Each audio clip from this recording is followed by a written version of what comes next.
Baseball is dead.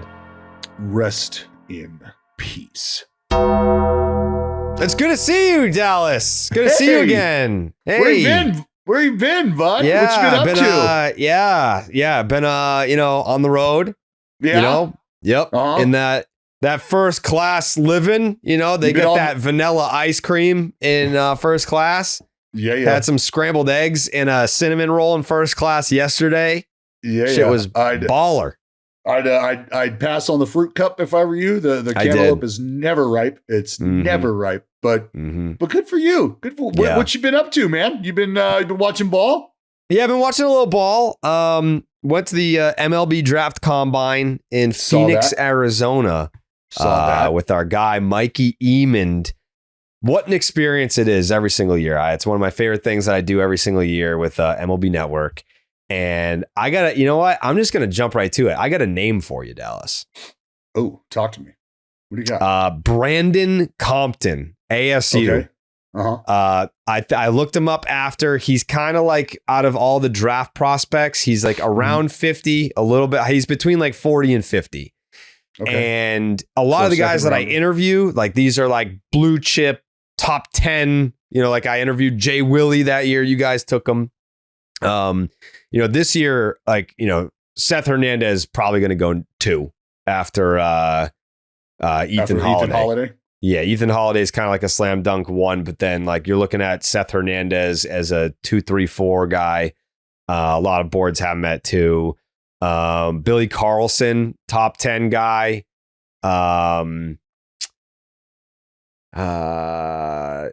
Like Daniel Pierce, I think is probably like a top 10 guy. And then you have who else?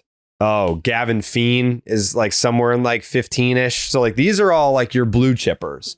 When you're kind of like a top 20 guy, you don't actually participate in the draft combine. You go there. And you're there and you're doing media and you're interviewing with teams. Like pretty much every team has a suite there. So these players come and they have like these 30-minute interviews with MLB teams. But I saw someone in the cage that was just crushing balls, like comparative to everyone else that was hitting ball. Ask Mikey right now. Jake, ask Mikey. Who was the standout at the combine? Absolute piss missiles. Brandon Compton. This kid's the real deal. Yeah. Like we were ducking for cover out by the pool because he was hitting balls that were 25 rows deep. It was very reminiscent, Dallas, to Vladdy Jr.'s home run derby in Cleveland, where like there were 2 balls in the air at the same time and they were both going very far over the fence. Off the fucking scoreboard. Yeah. So if you are an MLB team listening to this right now, have him on your board. He's 6'1", 225.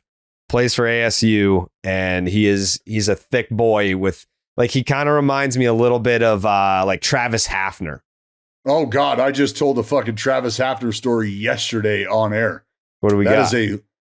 Just talking about when you feel like you can feel people on the competitive playing field, whether it's a hitter that feels a pitcher staring down at them on the mound. It's just mound presence. And you don't have to be a huge fucker to have this. There's some guys that are not, massively imposing that you can still just feel because of presence.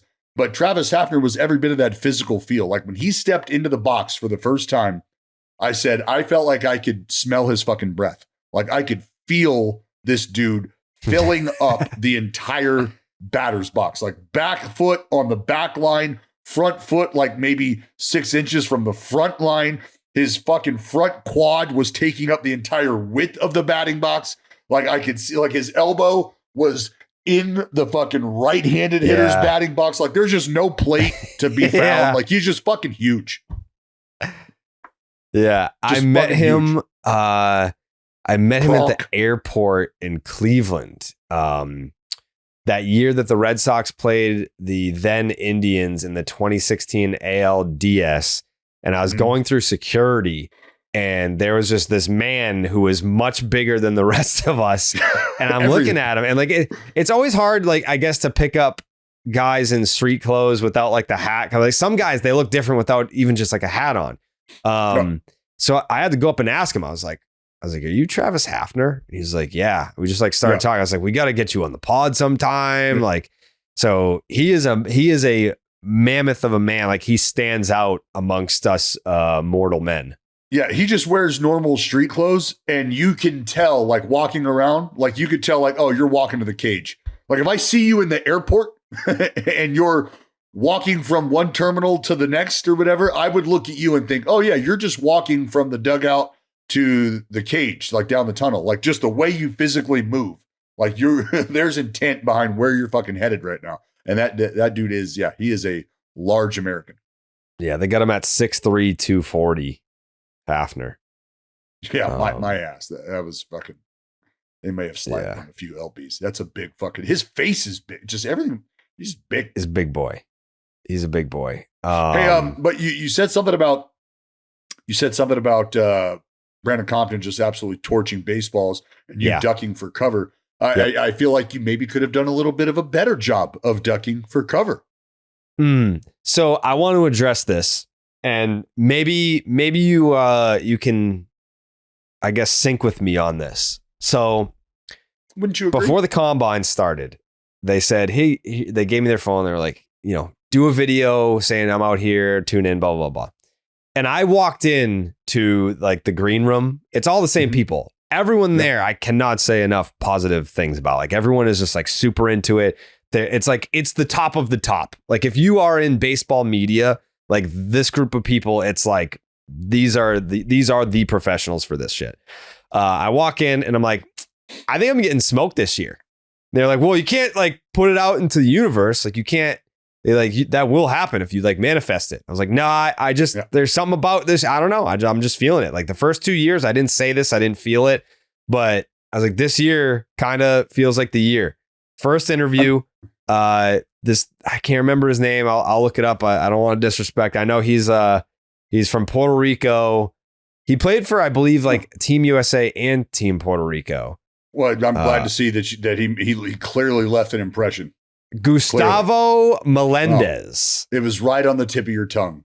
Yes, Gustavo Melendez. He hits a bomb that. Like, so what I was trying to explain to them, I was like, if there's a ball coming, I don't even want to know, because if you say heads up, you don't want the reaction. Well, not even that, but like if you say heads up, the odds are I'm going to move in the direction that the ball is coming. Yeah. Like if you try to get out of the way, you just move into the direction of the ball. You're better off just standing still and hoping for the best. Like your odds are basically the same. But I always do it like on the golf course. If there's a group behind us for whatever reason, if they're up our ass, or maybe it's a solo up our ass trying to play through, I will just stand on the, we'll tell them to play through. Come on, go ahead and hit. And I'll stand on the green and I'll just fucking stand there and I'll let them hit and I'll stand there. I'll stand right next to the hole. And they inevitably get up there and go, you didn't want to move. And I go, buddy, I'm on the hole. I've watched you play. This is the safest fucking place I could have been standing. It's right where you're supposed to hit it. I'm good here. Feel free. Take the next tee box. That's fair. So, I mean, I get like the heads up. So I like turn to look behind me and I see that it's like, it's probably not going to hit me in the head, but as it's coming over my shoulder, I like turn and it hits me in the foot. But if I just kept my foot still, so here's where like some of you may level with me here. You ever like drop your phone and immediately like your instinct is to like stick your foot out to break the fall so you don't like smash your phone? I think that's what happened. I think I tried to like break the ball's fall and I like caught it with my foot. I think that's what that was. But you said you didn't see it. No, I saw it like coming over my head. Like I knew it wasn't going to hit me in the head. Like I received, it was like a wide receiver. Like I'm like running a route, catching it over my shoulder, but I know it's too hot for my hands, but I think I instinctually stuck my foot out so that the ball didn't hurt itself. Like this is a better option. I'm not going to be able to get a hand on it, but the better option is for me to stick out my bony ass foot and let it smoke the top of that. I should be fine. There shouldn't be any issues with that whatsoever. Yeah, I mean, upon further review, it obviously wasn't something that stood out to me instinctually. You look like the little kid who had been telling the teacher all day, like if I go out there, he's gonna punch me. He told me he was gonna punch me at lunch. He told me he was gonna punch me yesterday after school, and now here we are. You send me out there to recess, I'm getting punched. And it's going to be your fault. There's going to be blood on your hands and his, but more blood on your hands for letting this happen. And you walked right out the door, and he was waiting for you right outside the portable. Boom, smoked you. And you're like, see, I fucking told you. I told you I was going to get fucking punched. So that was your reaction. I'm looking at, pretty much. I'm looking at it now, and I think the cell phone theory is not correct. Like you were flailing. Someone gave me a heads up. I looked back, immediately picked up the ball because career right fielder, I can do shit like that. It's kind of like when you put your head down, you run, and then you pick up the ball. Like I still got it like that. So what's the phrase I turned for that? my head. Because there's a phrase we all know to use. What's the phrase for that? Tracking? No. It's a 3-word phrase that we use. We all know it. Outfielders. So turn and burn? To tell the people. No, that'd be inside fastball. I was just waiting for you to say it. A 3-word phrase for picking up the ball after you. Yeah, it's common knowledge. It's what you do when you're right. I mean, you're in a certain space, and so you boom, boom, boom. Yep. I say turn and burn. Okay. Yeah. The other right fielders that I'm friends, we have like a group text, so that's what we call it. What do you call it? So it's wrong. Well, so no. It's ball. We'll throw that at you. Ball. Ball. There you go. Ball, wall, ball, Paul Wall. You pick up the ball. Yeah. You pick up the wall. You pick up the ball. Yeah. Yeah. Yeah. A lot of fields that I played on didn't have walls. So that's fair. That's why we didn't. So it looks like I look up, pick up the ball, and then turn my head. But as I'm turning my head, my leg. Yeah, my leg comes up because it's so much power and torque. When I turn my body, like that, it's just so much raw power and like man meat being thrown in one direction that it's like it just almost ripped my leg off my body. So, I mean, there was no scream, Dallas. You know that. You even made a point to note. I no-sold it. There's no ow. There was no nothing. No, you were instant. See, I told you, Greg. Greg, I told you. I told you, Greg. Jesus Christ, this dog. I love it. Just stick your foot out, try to save that? Huh? Oh, what is going on? Jared, get control of your animals. My God. This is when my dog is supposed to be babysat. This is not good right now. We're going to have live footage of Jared Carrabis skinning his dog because he knocked over the camera. Is that a booster seat? Fix this. Is that a booster seat in your chair? What is going on? Jake, I don't know how to fix this. Oh my God. Not looking good. Not looking good. Ace is like, look at this idiot. Yeah, Ace is like, what's this fucking asshole doing right now? Look at him. I don't know what Ace has never been more confused in his life. I don't know. Just sitting in the corner like a good boy. I don't know what to do. He fucked it up. The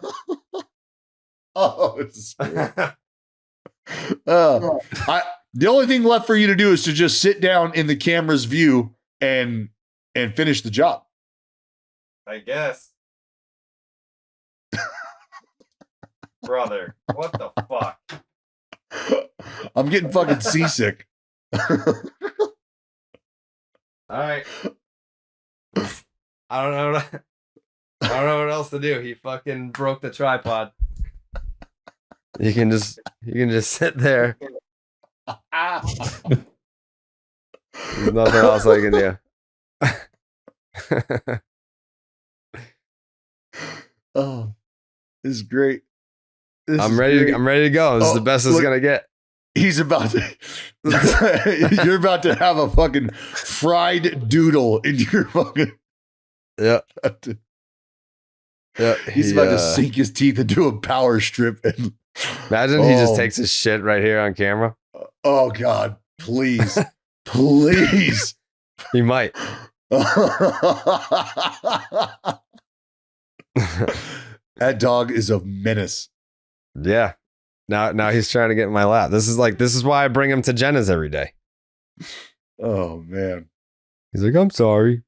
I didn't mean to. Anyways, yeah, download the Underdog Fantasy app. Download the Underdog Fantasy app. Make sure you sign up with the promo code Jared. That's JARED to get up to $1,000 in bonus credits and a special pick on Underdog. That's Underdog Fantasy promo code Jared. So what did I miss while I was gone? Not too much. Not too much. The Yankees haven't been able to score any runs. They finally did score some runs, but I don't think it really mattered. The Rays scored a whole bunch of runs. I mean, these are just some things that have happened here recently. I'm talking like last night. I think if we go back a few days, there's been some player movement. I mean, I don't know if there's really been anything of note.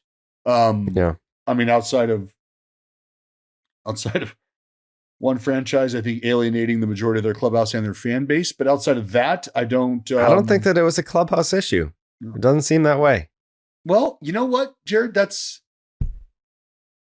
something I'm glad that you and I are going to be able to discuss together here now, because that is something that I have held off on talking about until that you have arrived, till you were here. And now that I get to talk to the cupboard, I think this is as good as time as any to open it up, if you will, because that was one of the things regarding all things that have unfolded and come out and been talked about is, and maybe I haven't seen it. Maybe it's because I'm not looking for it to the extent that you might be looking for it or aware of, but I have not heard any clamoring from within those walls or an amount of frustration where a player or players are outwardly calling out the decisions, the moves, pointing to the effect, the long-term, the lasting effect that this move is going to have on the clubhouse. Like, I haven't heard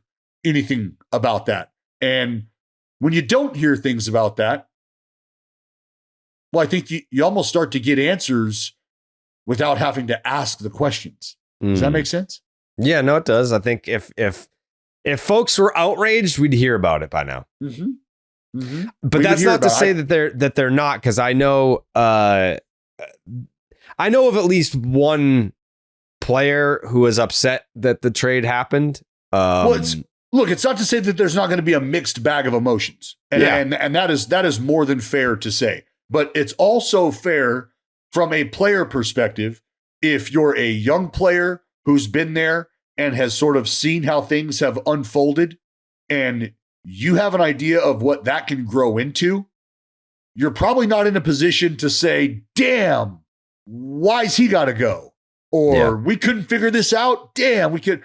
You're probably more in a position that says, you know what? If that's how things have been going, and I haven't been here the whole time, but if that's how things have been going, and the message is we're trying to get here, well, I've been around long enough. I've been playing ball long enough that I can see how this situation can really start to affect that situation and what we want to do.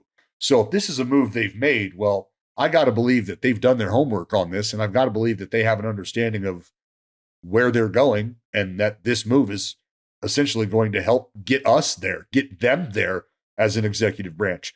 So when I haven't heard the clamoring, like I said, when I haven't heard teammates come out and outwardly step up and say, what the hell are we doing? We have missed the mark on this. Do we have any idea what this is going to do to our clubhouse chemistry? You have taken our leader, but none of that's happening. None of that's happening. Yeah, I mean, because he's not a leader. I think we knew that. That was something that everybody knew that, right? Everybody knew that. Yeah, we all knew that. That's why when I talked about this, when Rafi refused to do whatever was going to be necessary to help the team further their progress, that's when I mentioned, hey, why? What do you think you have at stake here? Is it a legacy at the DH spot in Boston? Is that what you think you're chasing down? Because I reminded folks about the fellow by the name of David Ortiz, that's a pretty big hurdle standing in your way if you think you're going to create your legacy in this franchise as a heroic DH. We've got that guy. That's actually a guy who's been in the building trying to help some of you folks that nobody wants to fucking listen to. Okay, fair play. You know what else it's not going to be? You're not going to be a savior at the hot corner or at first base. Like, that's not going to be your legacy there. So what are we actually doing here? That was when it was very apparent to everybody who didn't already know that this was not the dude who was going to be leading your young core into the future. So now you have a guy who you can't depend on to lead the young core. That guy slowly, it sounds like, started to turn into somebody who could very well be impacting this young core in a negative light. And you don't want that. If we're talking about bringing 2, 3, 4 guys into the mix to help get us moving forward, what you can't have is the highest paid player and the best player on the team, but the highest and best paid player on the team being a negative detraction. That simply cannot persist. It just can't happen. And we can get into, I don't think we need to, the weeds about how the relationship got there, how the turmoil over all of these back and forths created this mess. But the point is, the mess was created and the player is now gone. And Jared, dare I say, and let's just, before I go any further, I got to say this. I fully appreciate the fans who understand the bit, who understand what I'm doing online and how I'm treating this situation. Because I think if you have any sort of intellect whatsoever, you understand the position that I have been in as the fan of the team I am a fan of and how business has gone. Okay. So you could probably say that I'm maybe one of the last people to be firing the arrows that I'm firing at you and the Red Sox, but it's for an understood reason. It's because of our relationship and what we've created here. So for the people who don't understand the bit and don't get the shtick, I appreciate you even more, because it's funny to listen to people. Are you fucking serious? Like, they're just now realizing, don't the A's, don't the what's this guy talking? I love it. Thank you for that. But it feels like there's almost a breath of fresh air that's being taken from within those walls. Am I off? I don't think that you're off. It's just that it's hard. Obviously, people want, because I was getting shit yesterday or the day before. People like, are you team Rafi or are you team Breslow? And it's like, well, it's not that simple. Like it is somewhere in the middle. And I think when people are saying, are they relieved or are they mad? Some guys are relieved and some guys are mad. Like I think it's a little bit of both. It depends on who you ask. It's a big group. You can't generalize a group of 26 guys, the coaching staff, the manager, the bench coach, like all these. There's just so many people that are around that would be impacted by this trade or the vibe in the room while he was there before he was traded. So yeah, it's just, there's no blanket answer for you. It really depends on who you ask. I've heard that there are people that are like, what the fuck? Like, why'd you trade our best hitter? And then I've also heard that there are people that are like, if he didn't want to be here, then we move. Like, we move on. It is what it is. Like, that's like, the sentiment varies throughout the room.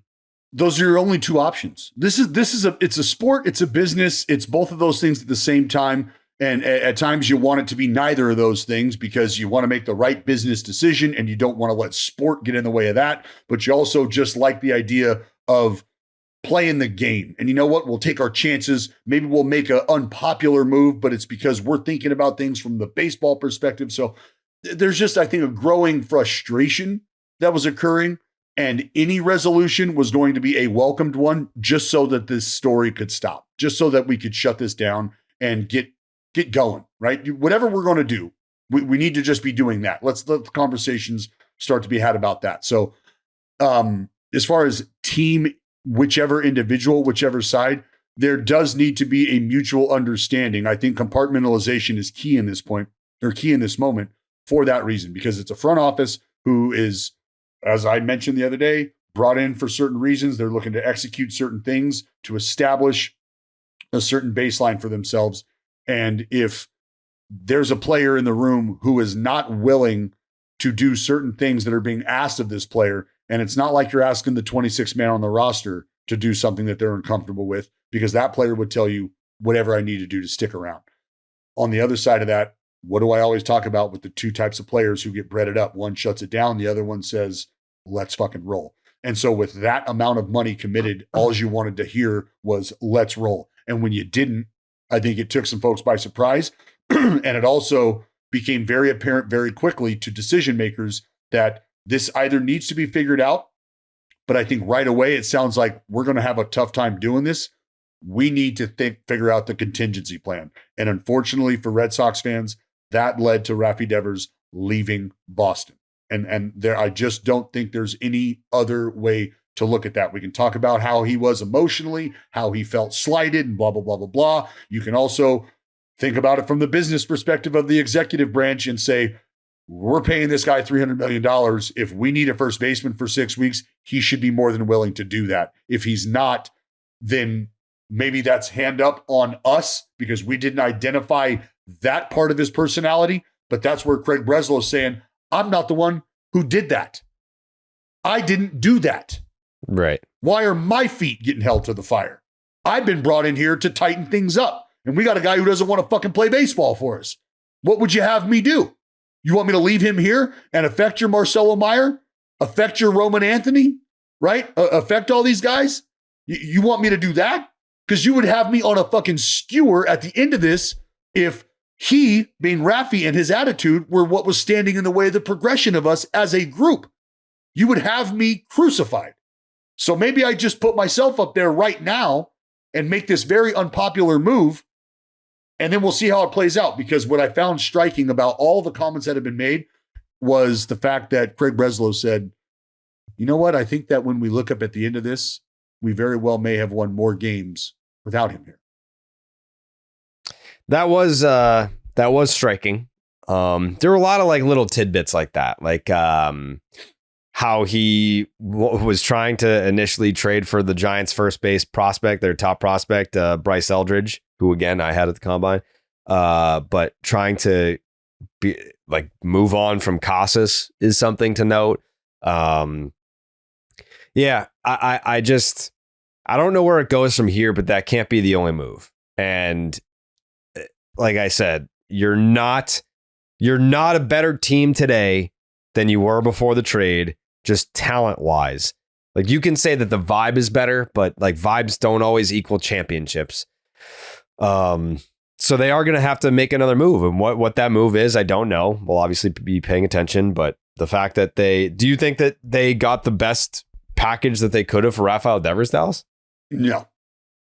And that's why I tip my cap to Buster Posey, because there were pieces that that he very well could have been approached to give away or to move. And I know that he was. And they went into this with a game plan. And this is what I was saying to Jay Hay is you think about these two front offices led by two players and two very different approaches.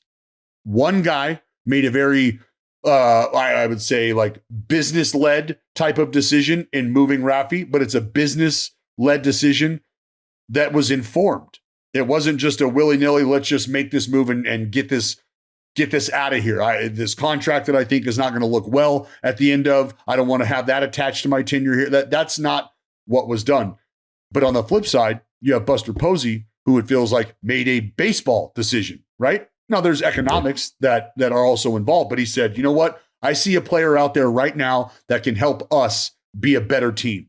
And he's coming from a situation that sounds like it's untenable, which is an even better move for us because this guy's just going to want to have arms wrapped around him. He's just going to want to be loved on. And we can do that by showing him that we want him to be right in the middle of what we're doing. And we'll talk to him. We'll figure out how it's going to go. And those are all the things that as a player, you genuinely appreciate, which is why I think a lot of people were going, Brez, like no conversations about this? None at all? Like they're like, and the conversations that we did have and the way that they went, like we couldn't have done this a different way. Like, couldn't we have gone about this just a little differently? And I think Buster Posey pounced on that and was like, dude, all we got to do is get him in the building, tell him how much we care about him, be communicative. And I think we will tap into the Devers that Boston had early, but has just not been able to continue to grow. That relationship soured so quickly that I think Buster saw it and said, you know what? Let's go get our guy. Let's go get the guy I think right now can help us. And you're not getting this prospect. You're not getting that prospect. Birdsong is staying put, right? Eldridge is staying put. Like nobody's going anywhere. But Devers, you come on home to Buster. Also, you know, I think, and by the way, there's murmurs that something else is afoot at the moment. We'll keep an eye on that. It's almost noon on Thursday, but the idea, Dallas, that this was a underwater contract. I mean, come on. I don't see it that way, especially when you have Vladdy getting $500 million and Soto getting $800 million. Like those guys are glorified DHs. Like Raffy is only a quote unquote DH because they signed Bregman. Like he would be a third baseman if that hadn't happened, if he had decided to go to Detroit.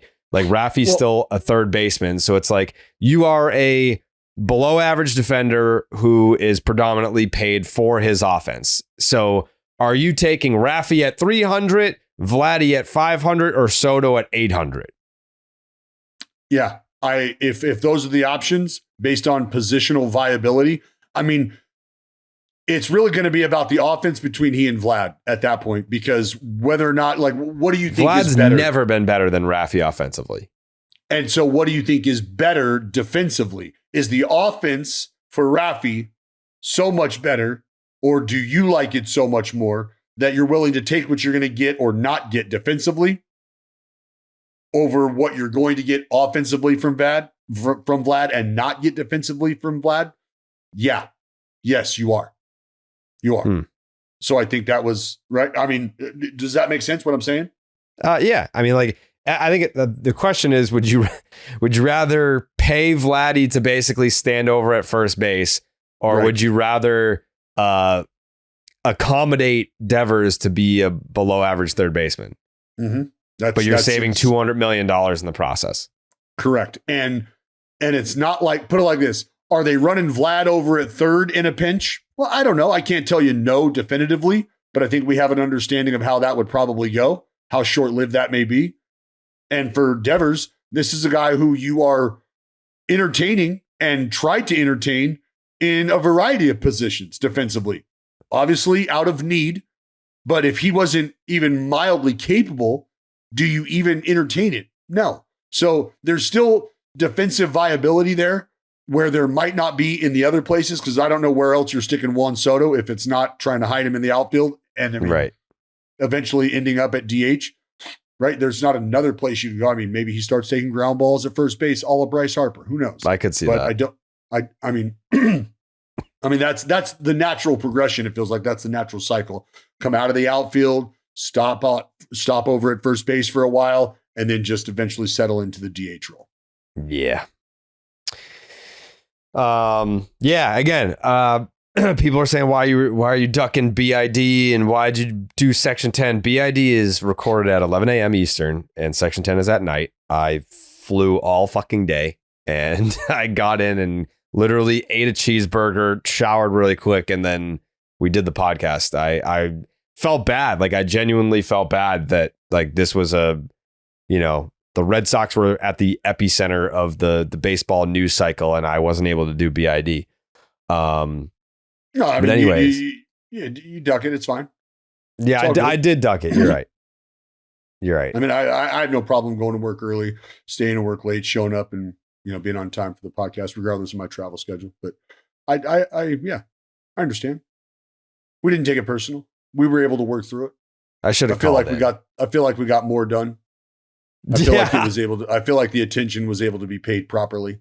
Poor Jake, his ears were bleeding after last night or after yesterday's. That's all right though. That's all right. Yeah. Poor Jake, man. Jake's been fucking going through it, brother. He's stuck in Egypt. Now they traded Rafi, the fucking Jason Tatum news. Brad Marchand's winning the cup with the Panthers. A lot going on. Been a brutal couple months. Yeah. Yeah. You just got to feel for Jake, man. You got to feel for me now, too, because I got to fix this fucking camera somehow, and I have no idea how I'm going to do that. Yeah, I just need to get a different tripod, Jake, right? Like this tripod sucks. True or false? You're wearing Batman socks. True. Hell yeah, brother. I got like 9 pairs of Batman socks. That's a foot finder. Yeah. Oh, yeah. Dodgers Padres, best rivalry in baseball right now, Dallas? Yes or no? It's trying to be. And I think at this point, if they continue, if the blood continues to boil the way we've seen it, why not? Why not? We've talked about this rivalry wanting to be the new Dodgers-Giants rivalry. And I think if it continues to persist the way it does, and there's the back and forth, I mean, why not? Well, there's real animosity. So yes, the old school way of doing things, and I know that like the younger baseball fan is like, there's no place for that in our game. No, there's plenty of place for throwing at each other. Like, don't hit each other in the head. Like, don't kill each other. But an eye for an eye, like that's how it was, and that's how it should be. Still, it's part of the game. Like you hit Tatis, we hit Shohei. You hit our star, we hit your star. There's definitely rivalries in baseball where the competition is fierce. And you've got 2 teams, big markets, big payrolls going head to head. And the competition on the field is entertaining. But that extra element of, they actually don't really like each other in real life. Like there's beef here. There's trash talk. And then there's a little bit of beanball action going on. That's the shit I like. That's the shit I grew up on. And maybe that's not your cup of tea, but you're a pussy, which is fine. So I'm big time into that, and I'm excited that the Dodgers and this is half a decade in the making. It's been not even in the making. I mean, they've been cooking since 2020. They've had a couple of postseason head-to-heads where you could get into a bit of a debate here as whether or not it's a rivalry at all, because I think Jay made the point, how many times have the Padres won the division? How many World Series have they won during this time? But they have eliminated the Dodgers in the postseason. They have done that. So that counts for something. What it feels like is the little brother just discovered a new playbook, right? In Madden. And now the little brother is not getting ran out of the fucking room daily. Now the little brother is starting to be able to string a couple plays together. Now they're scoring a little more. They figured some things out on the defensive side as well. Now little brother is no longer getting the brakes beat off them consistently at video games. Little brother is starting to figure out how to play video games. And now it's a competition. Now there's some back and forth. Now there's some bad blood. Because what you don't want to have happen is little brother learn how to play video games to the extent where he's the best one in the house at the video game. Because now the shit talk is going to become unbearable. Now you thought that you were going to wake up and whoop somebody's ass before heading off to school. Not so much. Now you're probably thinking about, I don't know. You know what? Let's wait till after school. And you're saying that because you don't want to have your entire day ruined catching these hands before breakfast. Like that's just something you don't want to do. So now the Dodgers are going, look, we understand you've been making noise and you want to make this a thing, right? It's cute. It's cute. But now it's like the noise is starting to build. The noise is starting to mount. And the Dodgers are probably thinking, we don't want to have to do this. We don't want to have to go through with this. And the Padres are saying, buddy, we're not going anywhere. You have what we want. and we're trying to figure out a way to come and take it. I think it's notable too that the Dodgers universally gave the Padres the credit. Like that was our World Series, like that series. Mm-hmm. So put on your player cap again, Dallas. If you are on the Padres, do you take that as like a little like pat on the head, like, oh, nice try? Or do you take that as like, damn, dude, like that team fucked some people up and they identified us as the most, like that was their fiercest competitor during the postseason run?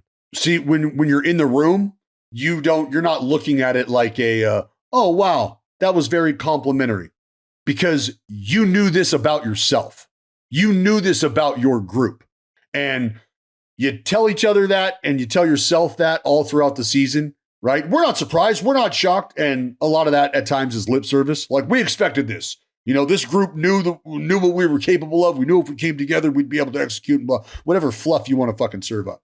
But that is a very real thing when you play the brand of baseball that is a winning brand of baseball, and you can see, everybody can see that this isn't a fluke. This is a team who has figured out ways to win consistently. So now you're not surprised that you're playing good baseball against the best team in baseball. It's not a shock to you at all. You have come to expect this because you live in the fire with this team. They are in your division. Everybody else talks about the powerhouse that is. We live it. We compete against these dudes in our division. So we're not surprised. We're not taken aback by our ability to not only compete with them, but beat them and put them in a mindset where they realize, if we're going to get to where we want to be, the World Series, buddy, our World Series might very well be right here, right now, in terms of our toughest matchups. And the Dodgers told you as much once they started to, once the advanced scouting reports had already come out that they were already aware of what the Yankees were all about. It was like, oh man, like let's just get through this rough rapid here, because the World Series is going to be that nice, cool, calm, flat body of water that we take right up to our campsite, where there's a bountiful feast waiting for us at the end of this thing. We got to get through the rapids, and the rapids were the San Diego Padres. Yeah, that was the most entertaining series. I mean, outside of the World Series, but it was only entertaining because I think the hype, like Jay Hay put on a masterclass hype machine for that World Series, and then it didn't deliver, but it was still fun for me to watch the Yankees lose in 5. But if you're a baseball fan watching as a neutral fan, that Dodgers Padres postseason series was the best series that was played last October.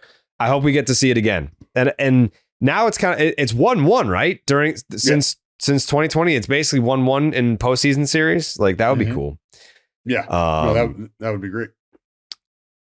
I wanted to give a shout out to a team that we don't really spend a ton of time talking about, but we absolutely should, because it's just, it's almost like there was a fatigue with this team for a while. Like we talk about them too much, and then we stopped talking about them because there wasn't really an opportunity to. But now it would be unfair if we didn't point out that this team has the one of the best records in the league. Do you know who I'm talking about, Dallas? Not the Tigers. Nope. I don't know. Who? What are you going to tell me? You tell me the Rays? No, the Houston Astros. Oh, fuck. The Houston Astros are 43-31. They have the second best record in the American League. The second best record in the American League. And I feel like they kind of got written off coming into this year because they lost Bregman in free agency and then traded Kyle Tucker. And then lo and behold, here they are, 5.5 games up on the Seattle Mariners, first place in the AL West. And Cam Smith, Jesus Christ. How about Mr. Pena? Mr. Pena, since being moved to the leadoff spot, he's hitting like fucking 360. Well, yeah. He's raking. He is absolutely raking. But he is, and I've been a fan of watching him play for a while, because he's one of the few guys in that shortstop crop that I just love, how much I love the power speed combo, and I don't know that, if you were looking to rank the class, that's one thing. I still want to put him in the class of Bobby Witt Jr.'s, Ellie De La Cruz's, right? I mean, does Jay Willie fit that bill? No, because he's not the speed and he's not the power that these fellas have. So watching these guys, it's a true treat, and he has made incredible strides to put himself in the spot that he's in right now. What he's doing offensively at the leadoff spot, you cannot overlook. It is by very definition a table setter and at times a table clearer in his own right. But I've just watched Cam Smith compile 2 4-hit games in the first 3 games of this 4-game series that we are in the middle of right now against the Astros. Game 4 tonight, and then they'll hit the road.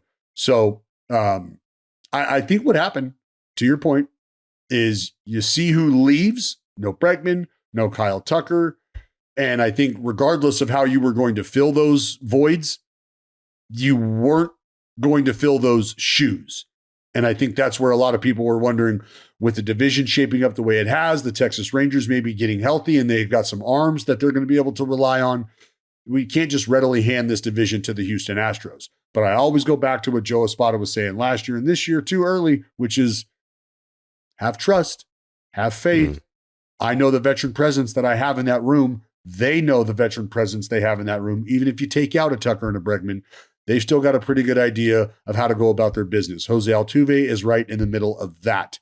And so I think it is just another matter of this division not being what we thought it was going to be in terms of multiple super competitive teams, because the Astros have started to reel off quite a sizable separation here. What are they, 5 games, 6 games out of that division?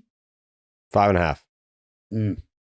I don't like the way it's trending. I can tell you that. But if the Seattle Mariners, I think, look, the Angels and whatever they're doing, I mean, you can pay attention to that. I don't know how closely that race is. They're hanging in there. They're hanging around is what they're doing. But the Mariners, I still believe, have the best shot to ruin the Astros' hopes at another division title. Sure. Yeah, I mean, we could. There's a world where we come back here on Monday morning and the Angels are in second place in that division. I mean, sure, there's a world. I mean, the likelihood of that? I mean, they're only a game behind. Respect the Angels. Respect Max. Why do you spit in Max's face so much? You said second place. Sorry. Yeah. No, I mean, sure. That's absolutely possible. It's on the table. Big time on the table. Who are the Halos? I mean, I don't even know who they have coming up. No idea. They have. What do they actually? No. What do they got? They've got the Stros, baby. The Stros this weekend. Stros, and then I think like a layup moving into next week. So it's very possible. That's not true. The Red Sox have won 4 straight series. Oh, is that how they play? They play the Red Sox after that? Yeah. The Red Sox have won 4 straight series, and I think, Jake, did you have a sweep this weekend? Yeah, I got to win in all 3. Yeah, so Jake's got a sweep this weekend, which means that they would be riding a 4-game win streak and a 5-series win streak. So I don't know. That to me doesn't really sound like much of a layup, but it is what it is, you know. Yeah, no, there's a lot of fracturing, a lot of fraying going on over there. No, I just no. Looks like there's a lot of fraying with your hair. Keep it together. No, yeah. Buddy, I got absolutely smoked yesterday. We did a broadcast from the berm. From the grass berm out in right field. Yeah. And I was taking pictures and I was engaged. I was talking to a fan and I was walking back to where I needed to go, right to our stage setup. And I wasn't turning and looking. I was just talking while kind of like shuffling sideways like a crab, and then went to make the final move. Boom, turn, just got absolutely dosed by a fucking tree branch. Jumped out of nowhere. Almost scalped me. Not a good look right now. So how's that any different than me getting hit in the foot, but just kind of wearing it? I didn't see it coming, and this tree jumped out of nowhere. Yeah, you saw it coming after a certain point in time and chose to throw your body into the path of the baseball. We've gone over this. Some might say. Some are saying. Some are saying. Some are also saying that you could use some hymns. Some are saying that. Close your eyes and imagine what you'll look like 6 months from now. How's your hair look? The same? Now picture how your hair would look if you started using hymns. If you're picturing the same as you were before, but with much thicker and fuller hair, you would be absolutely correct. Hims provides you with convenient access to a range of hair loss treatments that work all from the comfort of your couch. Hims makes treating hair loss simple with doctor-trusted options like and clinically proven ingredients like finasteride and minoxidil that can regrow hair in as little as 3 to 6 months. Choose a personalized chewable oral spray and serum treatments to find what works what's best for you. The process is simple and 100% online. So there are no uncomfortable doctor visits. Answer a few questions and a medical provider will determine if treatment is right for you. If prescribed, your treatment is sent directly to you for free. No insurance is needed, and one low price covers everything from treatments to ongoing care. Hims has hundreds of thousands of trusted subscribers, and they can help you get your confidence back too with visibly thicker and fuller hair. Start your free online visit today at hims.com/BID. That's HIMS.com/BID. For your personalized hair loss treatment options, hims.com/BID. What was the other thing that I wanted to hit on? Oh, is Connor back there? I don't know. Did you watch any college baseball? I just saw the highlights on Twitter, but that's on me if Connor's not back there. We can talk to him on Monday if he's not, but yeah, that's there was some red hot action. Do you have any takes on the College World Series, Dallas? I mean, just an incredible. Felt bad for the kid from Arkansas. Well, I mean, look, there's a lot of questions, right? There's a lot of questions. Questions about whether or not there was some fresh arms left down there in that bullpen. Did we pick the right matchup? You know, is it smart to go after LSU's home run leader in a situation with the game on the line? Are you maybe better served getting your left on left matchup as opposed to the right on right matchup that you were confident in? And again, I say that because if we're pinpointing the home run leader on the team as the matchup that we're after, is there a different route that we can go? I don't know. I'm not managing the team. I'm not coaching the team. I'm not familiar with what has gone on over the entire season and how you got there. But it just it was heartbreak city for the Elmahawks. Yeah, that was a tough pill to swallow. I felt awful for that kid, the left fielder there. Well, dude, but everybody said, and you could hear his teammate like, "Don't apologize," right? He apologized. We wouldn't have been here without you. Yeah, and that is so. Look, it's easy to say in the moment. It's the last thing you want to hear in the moment, but I think it's easy to say in the moment because it's true. And at that age, at that level, I can appreciate these guys and his teammates having his back to that extent. But I will always say in that moment that speaks volumes for the individual, because an easy answer, if you aren't that guy for your teammates, is, yeah, it's a tough break. We feel bad. Yeah, it's unfortunate. You know, it's not all on him. It's a team loss. But I think they were very, very demonstrative and made sure that people realized, like, this dude is such a big part of why we're even here. Like, we're not hearing any of that. He can save his apology. We don't need it. He has nothing to say sorry to us about, because he is such a massive, massive part of why we are in the position we're in. So I can appreciate that. But I think there was a play in the game late where the shortstop for Arkansas, instead of opting for a double play with the game on the line, opts to go to third base to get the force out at third. And that's just the second out.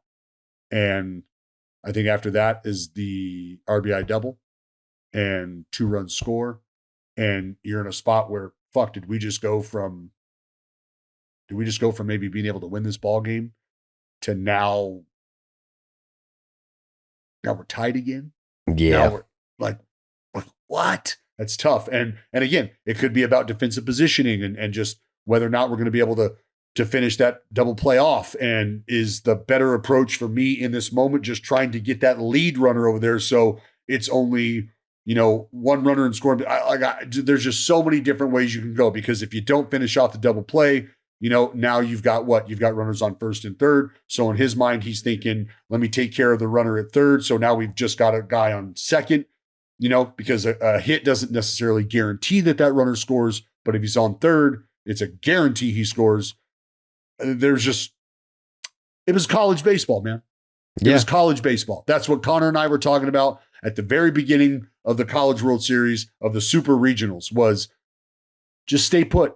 You can watch a ball game for 5 minutes, and the game you're seeing can turn into a completely different game in the blink of an eye. And I mean, if you blinked, you watched lead changes, you missed matchups, you missed potential would-be matchups that never came to fruition. But yeah, just an absolute fucking heartbreaker for the Hogs. Yeah. I mean, I was going to say we've all been there. Maybe we haven't, but we've all had that moment on a baseball diamond where you don't make the play and you're like, not only are we going to lose this game, but now all my friends hate me too. It's and being like a kid, I experienced that as a kid, experiencing that on national television for a D1 program at the College World Series, where, you're people don't want to hear this, but at the big league level, all the players on your favorite team, they're not all friends. College baseball teams, they're mostly all friends. They are that's like a brotherhood when you're playing college ball together. Yeah. So to feel like you've let down your program, your coach that has instilled all this confidence in you to be a starter on this team, to have recruited you to they brought you here to come through in this moment, and you don't. And the fans that are there, I mean, the College World Series fans can be relentless depending on who you're playing. I guess LSU fans, from what I understand, they are relentless. So you're getting it from their fans, you're getting it maybe from your own fans that are upset about the play. You feel like you've let your friends and your teammates down.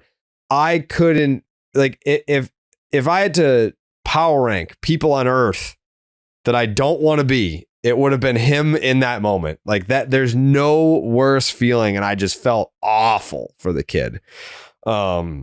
Just knowing there are some guys that are going to be like, I did my best in the play and it didn't work out, and it is what it is. And then there's people like him that are just wearing it. But knowing that he has great teammates, that no one blamed him, everyone embraced him, he was consoled by everyone. It was kind of like a bittersweet ending where, if you're rooting for Arkansas, that sucks. But I think that you come away from it knowing that the character in that room is top notch. And I was just going to say, if you take anything away from that as somebody who is looking at that program, maybe you're a younger player, and let's be honest, maybe you're a player on the other side who's thinking about dipping a toe in the transfer portal because things didn't work out for you. You see that kind of culture, that's probably a culture that you'd like to be a part of. It's a positive culture where you can see guys taking up for each other, even in the face of the most adversity that they will ever experience at this level.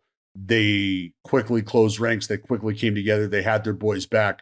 And I think that says a lot for the entire group, not just the single player. No doubt. Let's see. What else was there? You guys talked about the Rays sale, I'm assuming? No, we did not. Oh. They are in talks to sell the team. Yeah. And it feels like that's something that has materialized very quickly. Yeah. Very quickly. 1.7 billion. You got it? Not in the ashtray right now. Okay. But I can make a phone call. We can probably get some people together, come up with the DB group. Take a day or two to move some things around, but we should be in striking distance. Yeah. 1.7 bill. for a place without a roof on it. I mean, look, it's obviously a joke. It's Yeah. not. It's convertible. You Yeah, it's understand? a drop top. Yeah. Yeah. Look, I think for obvious reasons, I would just be curious to watch how this plays out. Like I think anytime something like this ever comes up, I don't care what sport it's in, like the sale of a franchise is intriguing because it shifts the landscape of the sport that team is a part of. And No doubt. as I said, for obvious reasons, very curious to see how this plays out. Yeah. We'll have more on that when we get it. Was there anything else, Dallas, that stood out to you today? Chris Sale shoving it. Yeah. Yeah, Chris Sale's numbers over his let me pull up the range here. Let's pull up the range of starts that he's just been absolutely dominating. That Jaron Duran for Chris Sale trade would have just really, really done it for me. It would have been very funny, but also just, I mean, the range. Oh, God. Let's go It would have back been fucking to poetic. let's go back to April 25th. What are you looking up for? Who? I'm looking up Sale? Chris Sale's last X amount of starts on the slowest website of all time, Baseball Reference. What, if you went back to April 25th? Yeah. Well, I would have had it, but Baseball Reference isn't loading. Yep. This is brutal, man. They've had the same website technology since 2003. Like, clean it up, guys. Come on. How about when Brooks Baseball just was like, nope, I'm done now. They're done? Well, like any sort of functionality on that side, I'll be honest, I haven't been to it in 3 years. Jeez. Because the last time I went to it to check game logs and like pitching information, just not available. So Chris Sale, since April 25th, we've got that's a 10-start stretch. The team is 6-4. It's 5-2. It's got a 1.23 ERA. That is 47 hits allowed over 66 innings, 82 strikeouts over that time frame. Just 3 homers allowed. The FIP, Jared, a robust 2.22. So the fucking ERA at 1.23 and the FIP 2.22. So it is by all means a deal fest right now for Chris Sale. An absolute dominant run for the left-hander, making a little noise for another Cy Young. So you're calling for the Cy Young Award? I mean, the guy's fucking slicing and dicing right now, bro. Better than He has one outing all year, Jared, where he has yielded more than 3 earned runs. One outing. He's only got 2 outings all year where he's given up more than 3 runs total. Better than Skeens? I mean, look, just telling you right now, things look fairly fucking sexy. Jesus. I mean, Chris Sale, third in the league in strikeouts. Mackenzie Gore, also another dude that does not get enough love on this podcast. I'll be honest about that. Yeah, Gore's in the conversation for Cy Young too. Oh, absolutely. Yeah, he's been again, dominant. Give me the lasty. Paul Skeens leading baseball in wins above replacement for pitchers. 4.1. Next closest guy, Tarek Skubal, 3.6. So it's really not even close. No. I don't know. I guess we'll see how this plays out. Yeah, look, I'm not telling you he's the front runner right now. I'm just telling you, like, the way He this guy's could be. been throwing the fucking baseball. Yeah, I mean, you went back to you wanted your 10-start stretch. That's what it looks like. Yeah. I mean, his ERA was over 6 at one point. Now it's 2.5. So he's been a baller. Well, yeah, I mean, well, through the first 3 starts of the season, sure. Where was it? Through 5 the first starts 4 or in. 5 starts, yeah. 5, yeah. His ERA was over 6, 5 starts in. It was still in the 5s after 6 starts. But yeah, they finally fucking pulled the data. Thanks. Now that we're all done. The Game Time app. Download the Game Time app today. Game Time makes getting tickets even faster and easier. Prices on the Game Time app actually go down the closer that it gets the first pitch. They have killer last minute deals, views from your seat, and their lowest price guarantee. I was going to go to the game in San Francisco this weekend, Dallas, but it didn't work out that way. So we're going to be live streaming on Friday night instead. But obviously, that would have been the play. Download the Game Time app. Save up to 60% off buying last-minute tickets for sports, concerts, comedy, theater, and more. Save even more when you choose a section. You let Game Time choose the seats for you. Know your total up front with no surprise fees at checkout. Get a panoramic view from your seat in the app before you buy. The lowest price guarantee, your Game Time will credit you 110% of the difference. Your purchase is covered with the most flexible customer service policy in the ticketing industry today. Take the guesswork out of buying tickets with Game Time. Download the Game Time app, create an account, use the promo code BID for $20 off your first purchase. Terms apply. Again, create an account, use the promo code BID for $20 off. Download the Game Time app today. Last minute tickets, lowest price guaranteed. Hey, Jared, you know what? I think there's something that we should do here. I think there's something that you probably owe the San Francisco Giants fans. Mm-hmm. What's that? And look, I don't know if you caught wind of this, but your favorite podcaster, Mookie Betts, was talking with Jackson Merrill about fan bases, and the Giants fan base came up as a fan base that at times maybe, it could be a little mean. It could hurt your feelings a little. Really? So I want to ask you this. Sure. For Giants fans, what are they getting? Who are they getting in Rafi Devers? Because I was thinking to myself, if you were to go to that ball game, would you be welcomed? Would there be any sort of, back and forth? Would you be met with any vitriol? And I want to think that they would be very appreciative of what you have given them. And so I think what's nice is having the opportunity to tell the fans exactly what you have given them, what they have received now in Rafi Devers. So there's a lot of context here. I think I would have a completely different perspective on Rafi had it not been for the World Series parade, because I think just because we had that bonding moment, like on the duck boats together, not that I was in his inner circle or that he like told me things or anything like that, but I think he was friendly to me in a way where maybe there are others that aren't getting that same friendly relationship from him. For sure.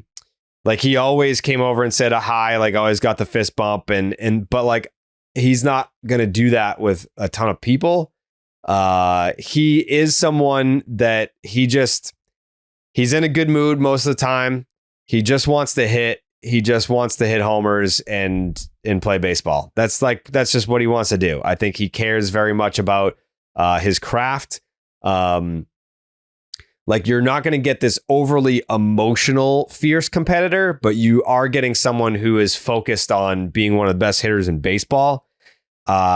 He is someone that he doesn't want the attention. So like if he has like the biggest hit in the game, you're probably, but here's the other thing to consider, Dallas. He's going to be on his best behavior now.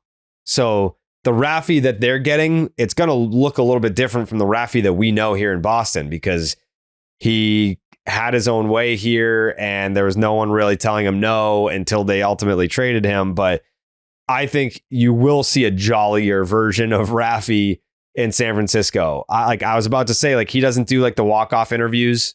Like he's not gonna like, oh yeah, big hit. Like he's not, he might do that now in San Francisco. Cause it's like, I want to make a good impression if I'm going to be here for the next 8.5 years. Like, I don't just want to come off as this reclusive person, but that is who he is. Like he's not really out there bopping around and he doesn't do media a whole lot. But again, one of the best hitters. And for the most part, his teammates like him. So. All right. Well, Giants fans, you heard that here from Jared Carrabis, that what you have now is a snake in the grass who does not care about playing defense at all, just wants to hit. No, I don't bet ask he's for playing first autographs, base don't on expect Friday an night. interview. This young man apparently can't wait to burn your franchise down to the ground from the inside, is kind of what I took away from that, Jared. Is that accurate? Or parts of it, yeah. Okay. Yeah, I do think he'll play first. I mean, fuck, he can't wait to do whatever's needed. Yep. Fucking love that about a guy. Yeah, love he can't that wait. about a guy. That's the guy I want to keep around. Yeah, I think that's all I had. Okay. Obviously, no Family Feud this week. Jay Hay is not here. Had an obligation, but we'll be back on Monday. Again, live stream Friday night. Red Sox Giants out on the West Coast through Playback. Pretty cool deal.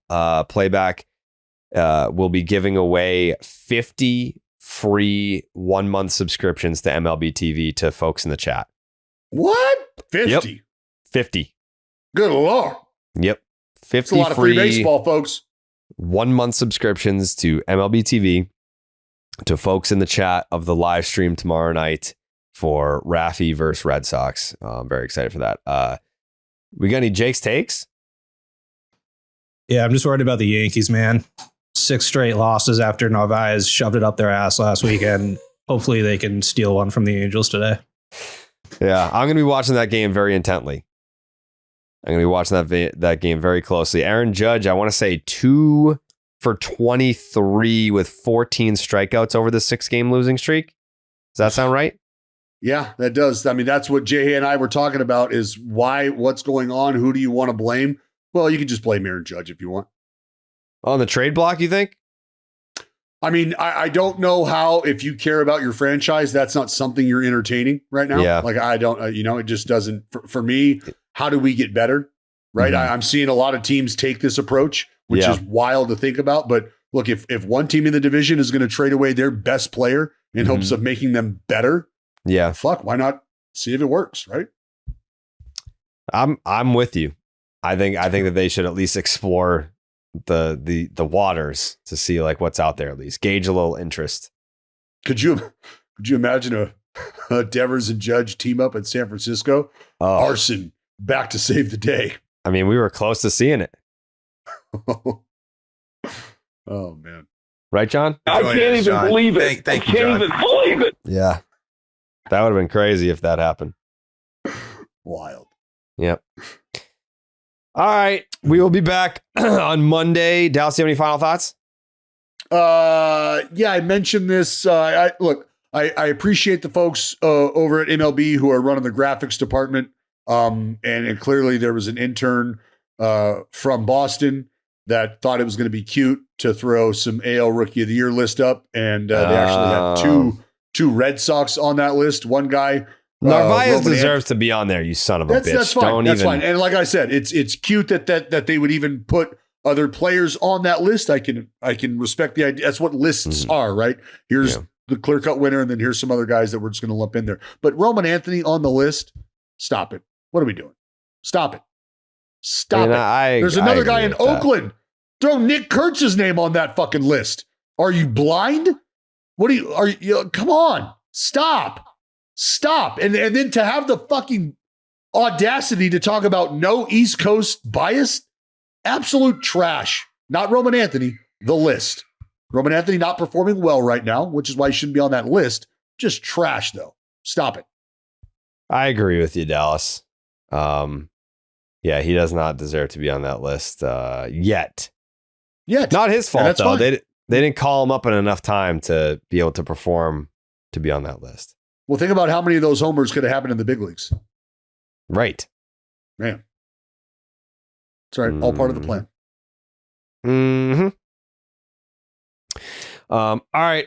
Back on Monday. Enjoy your weekend of baseball. We'll be right back here to break it all down for you guys. Back to the grind next week. Back to the original programming that you've come to love and respect from. Just got a very interesting text message right now. I know you guys hate when I do that. Did you really? Not right now. I got one earlier and I got one yesterday too. Jeez. All right. Yep. All right. We'll see you on Monday. Show me that Batman sock.